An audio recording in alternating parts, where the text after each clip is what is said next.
Es momento de conversar con quienes lideran ideas transformadoras. Sin pretexto.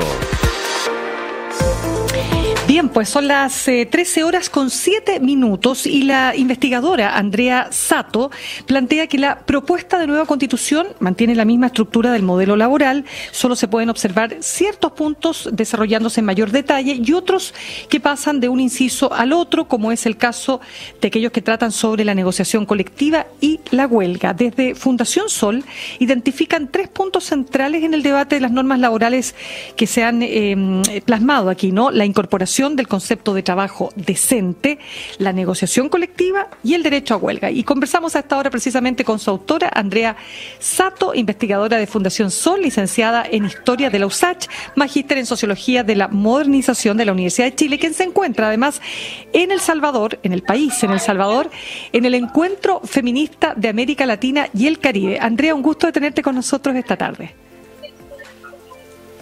Hola Mirna, ¿cómo estás? Muchas gracias por la invitación siempre a ti y a todo el equipo de Radio USACH. Muy cortito, ¿de qué se trata el encuentro donde tú estás participando?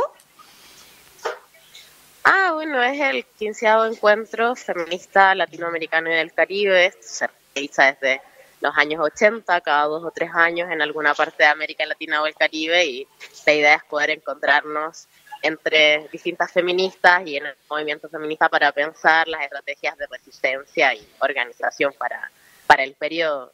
En particular en estos lugares, en El Salvador, donde vemos que los derechos de las mujeres no están garantizados, y también ante la avanzada importante que está teniendo el fascismo y la ultraderecha en los territorios de América Latina y el Caribe. Estos encuentros que se han hecho históricamente fundamentales para pensar las estrategias de resistencia y organización. Así que muy contenta de estar acá compartiendo reflexiones, compartiendo con otras compañeras de distintas partes del mundo para pensar en estrategias y herramientas finalmente para enfrentarnos a lo que parece momentos muy difíciles también para la política en América Latina. Totalmente, y qué bueno salir del país, de verdad, Andrea, para poder analizar que no todo lo que nos pasa solo a nosotros. Es decir, hay ciertos fenómenos que ocurren en Chile que están ocurriendo en distintas partes del mundo, y eso también te permite analizar los fenómenos de manera mucho más global. Pero volviendo a nuestro país, porque estamos, claro, a pocos días, ya a pocas semanas del plebiscito del 17 de diciembre, yo explicaba que tú escribiste una columna donde planteas algunos temas que tienen que ver con lo que ha estado en el debate respecto del texto constitucional, pero sobre todo respecto a los derechos laborales. Y quiero preguntarte ahí, ¿hubo una tensión constante en ese tema? ¿Por qué? ¿Cuáles son las distintas posiciones que están en juego? Bueno, efectivamente, si hacemos un ejercicio de comparación, podemos observar 3 momentos, ¿no? El primero, el de la Constitución de los 80, el segundo, el texto emanado por la primera Convención Constitucional, y el tercer momento de lo que estamos observando, esta segunda Convención Constitucional y que se va a votar en las próximas semanas. Si hacemos este ejercicio de comparación, lo que observamos es que el derecho del trabajo no ha estado garantizado, y especialmente el derecho de la libertad sindical, entendiendo como derecho a la sindicalización, derecho a la negociación colectiva y derecho a la huelga, solamente estuvo garantizado en el primer momento de la Convención Constitucional, en donde se garantizaba especialmente la huelga como un proceso de autonomía y autoconformación de los trabajadores y trabajadoras, muy en línea también con lo que se ha hecho con distintas constituciones europeas en términos de derechos colectivos del trabajo. En cambio, lo que estamos viendo en esta Constitución, y que también está muy vinculado al avance de los conservadurismos y al avance de la ultraderecha en toda América Latina, es que es una Constitución que no garantiza especialmente el derecho a huelga, que solo lo adscribe al proceso de negociación colectiva, estableciendo también que hay huelgas legales y huelgas ilegales, ¿no? Y ahí hay una pregunta central. ¿Podemos pensar que una huelga es ilegal, por ejemplo, si está en temas de seguridad de los trabajadores y trabajadoras, pero tener cualquier tipo de acto, cualquier tipo de movilización, alguna represalia si no está en el contexto de la negociación colectiva? Ahí desde Fundación Sol vemos un problema muy profundo, especialmente no solo porque se coarta el derecho a huelga de los trabajadores y trabajadoras, sino que también hay un deterioro importante democrático en términos de derechos colectivos del trabajo, especialmente porque el derecho colectivo del trabajo nace para equiparar las relaciones de poder entre la patronal y los trabajadores y trabajadoras. En un contexto donde los trabajadores y trabajadoras no tienen herramientas de presión, como lo son la huelga, finalmente quedan al arbitrio de la propia patronal y las propias estructuras que se exigen y obligan desde la empresa. Ahí lo que está haciendo hoy día esta Constitución es desequilibrar aún más el poder entre trabajadores y empleadores o la patronal, ¿no? Sí, te quiero preguntar Andrea, sobre este mismo tema, porque en estos días salió una declaración del Partido Amarillos y de Demócratas, dando cuenta de lo que ellos señalan que son mentiras que se están difundiendo a través de la franja electoral del en contra. Y entre eso que ellos dicen que son mentiras, es cuando la franja del en contra tiene una frase que dice: nadie quiere que lo despidan sin motivo. Entonces ellos dicen que eso es mentira, porque, y te lo leo textual solamente el punto, dice: el derecho al trabajo está establecido en la propuesta de manera más robusta que hoy y que la propuesta no admite dos lecturas, es clarísima, al, comillas, garantizar el derecho al trabajo decente, a su libre elección y libre contratación. Esto que plantea la Constitución, este texto, ¿robustece, como dice esta declaración, el derecho de los trabajadores y trabajadoras del país? ¿El derecho al trabajo? Bueno, Mirna, efectivamente en la Constitución anterior no había ningún tipo de alusión al trabajo decente, pero acá caemos en un problema mucho mayor, ¿no? Que hay un debate acaloradísimo desde los últimos 20 años respecto a qué vamos a establecer por trabajo decente. Esto lo ha tratado la OIT, lo han tratado distintas centrales sindicales, la diferencia entre trabajo decente y trabajo digno, y a pesar de que en el texto constitucional que se está proponiendo hay alusión a un trabajo decente, no establece todos los otros aspectos y las otras dimensiones que podríamos considerar como trabajo decente y trabajo digno, ¿no? Como lo pueden ser salarios suficientes, como lo pueden ser los derechos colectivos del trabajo. De hecho, efectivamente, lo que se habla de trabajo decente en la nueva Constitución tiene mucho que ver con derechos individuales, como el derecho al descanso, como el derecho a la desconexión digital, que claro, podemos observar que hay un avance en modernizar algunos temas que no estaban contemplados ni en el plan laboral, ni en el Código del Trabajo, y tampoco estaban contemplados en la Constitución. Pero lo que está pasando aquí es que finalmente hay una confusión entre lo que vamos a entender por trabajo decente si excluimos los derechos colectivos del trabajo. No podemos pensar en que esta Constitución fortalece el trabajo decente si es que no tiene toda una dimensión de fortalecimiento de los derechos colectivos del trabajo, en donde el actor colectivo de los trabajadores y trabajadoras tenga una importancia gravitante. En esta misma línea, Mirna, es fundamental también entender que a pesar de que esta Constitución pueda fortalecer algunos derechos individuales, finalmente lo que hace es aislar a los trabajadores y trabajadoras y ponerlos finalmente como individuos en una relación desigual con las empresas o con sus empleadores, en un contexto donde no tienen ningún tipo de herramienta para hacer contrapeso. Consideramos desde Fundación Sol que es importante no solo avanzar en cuestiones que tienen que ver con derecho individual, sino que se tiene que avanzar en cuestiones que tienen que ver con aspectos colectivos, especialmente el fortalecimiento a la huelga y el fortalecimiento a la negociación colectiva, en donde dentro de esta Constitución también se establece que solamente va a actuar a nivel de empresa, impidiendo la negociación a nivel o negociación con rama, que a niveles comparados se ha establecido que es el único mecanismo para generar redistribución efectiva de la riqueza que se genera por los mismos trabajadores y trabajadoras. Sí, estamos conversando a esta hora con Andrea Sato, investigadora de la Fundación Sol.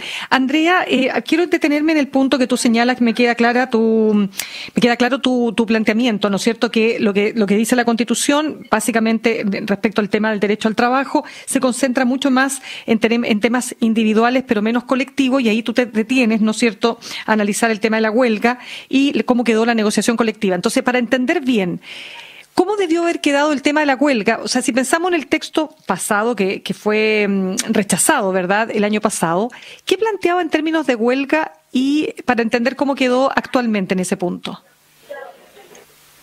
Bueno, en el texto anterior, en el texto rechazado, lo que se observa observaba era que se abordaban los tres temas fundamentales de lo que se entiende como la libertad sindical: el derecho a la sindicalización, negociación colectiva y huelga. Dentro de la negociación colectiva, el texto permitía una negociación colectiva mucho más allá de la empresa, una negociación que se conoce como de amplia cobertura, donde la negociación colectiva principalmente se realiza a partir de ramas económicas del país. Entonces esto lo que hace es no solo fortalecer al actor colectivo del trabajo, sino que también evita todo lo que implica la persecución sindical, ¿no? En donde observamos, y esto está muy documentado, que hay una persecución importante a quienes asumen puestos de dirigencia sindical, principalmente por la estructura que se da en la negociación colectiva, que es a nivel de empresa. Avanzar en una negociación colectiva ramal no solo implica mayor y mejor redistribución de la riqueza generada por los trabajadores y trabajadoras, sino que también genera mecanismos de cohesión entre las ramas productivas y estandarizar también las condiciones de trabajo. O sea, es irrisorio que en Chile puedan convivir condiciones de trabajo tan desiguales en las mismas ramas productivas y que esto solo descanse en el poder o en la falta de poder que puedan tener los sindicatos o las organizaciones de trabajadoras en sus puestos de trabajo. Andrea, ¿puedes darnos un ejemplo? Instancia. Porque a veces cuando se habla con estos conceptos de negociación por rama, las personas en general dicen, a ver, ¿pero de qué me están hablando? Dame un ejemplo de una negociación por rama. Bueno, hay muchísimas experiencias de negociación colectiva ramal en América Latina. Está muy cerca lo que pasa en Argentina y lo que pasa en Chile, y lo que pasa en Uruguay. En el Cono Sur, la negociación colectiva ramal es algo que se da. ¿Y cómo se estructura? Esto es bastante simple.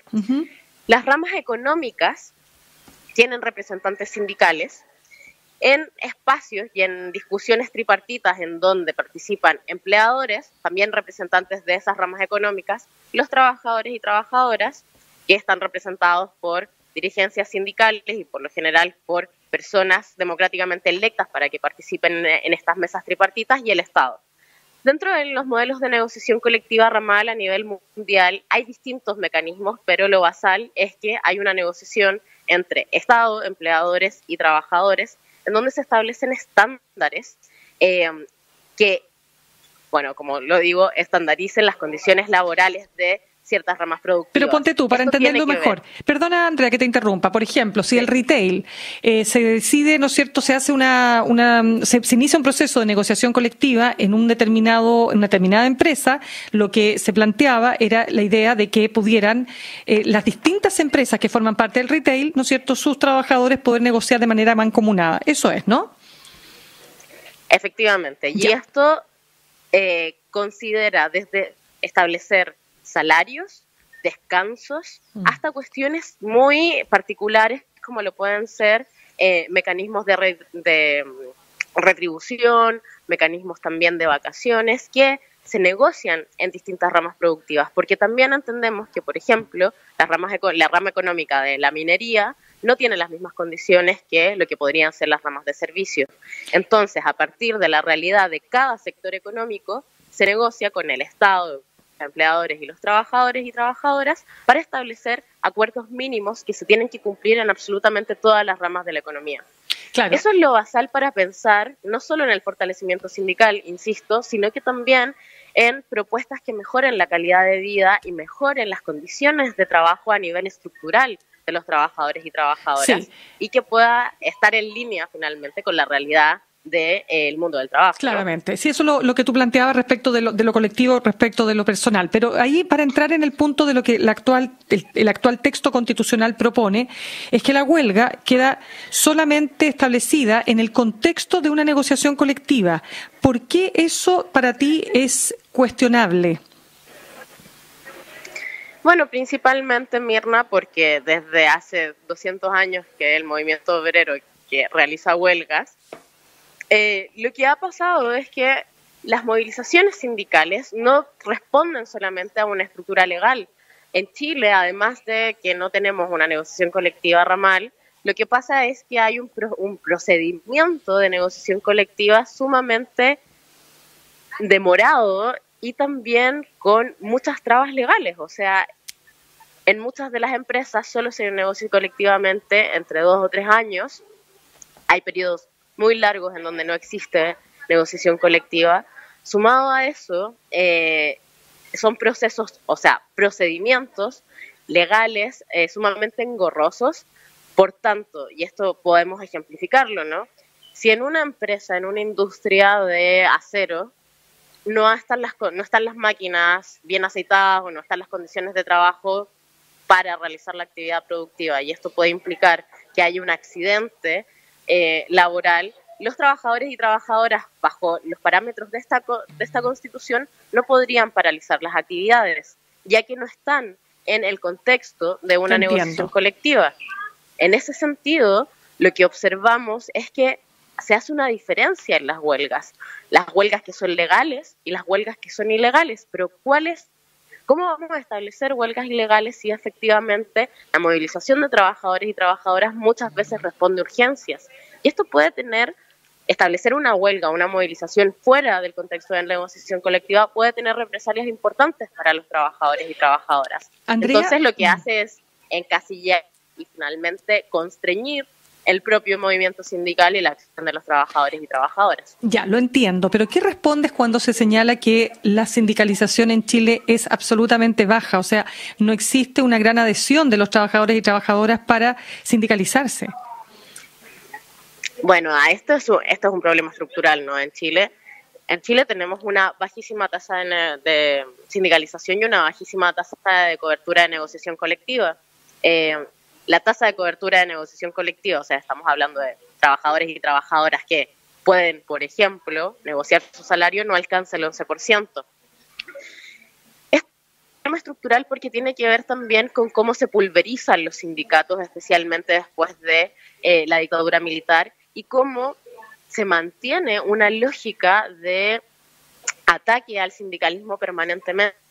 Esto lo podemos ver en distintas encuestas. La ENCLA, que es la encuesta que analiza las relaciones laborales en Chile, dice que más del 60% de las personas que han realizado una actividad sindical o han hecho de dirigentes o dirigentes sindicales han sentido persecución. Aquí hay una instalación de una política del terror contra los sindicatos y contra la organización de los trabajadores y trabajadoras que se mantiene desde dictadura.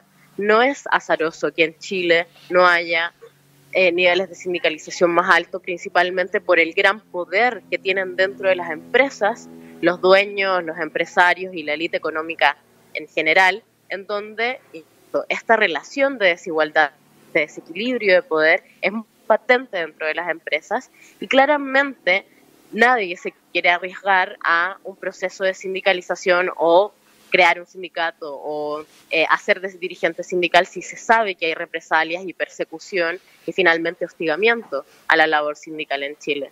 Tenemos que verlo de manera mucho más estructural del por qué se instalan esta cuestión a nivel cultural contra los sindicatos. Te entiendo. Andrea Sato, investigadora de la Fundación Sol, licenciada en Historia, magíster en Sociología de la Modernización, además desde El Salvador, donde estás participando en este encuentro feminista de América Latina y el Caribe. Te quiero dar las gracias por haber estado con nosotros esta tarde. Muchas gracias, Mirna. Un abrazo ahí a todo el equipo de Radio Sach. Y también que te vaya muy bien en tu encuentro. Chao, chao. Muchas gracias.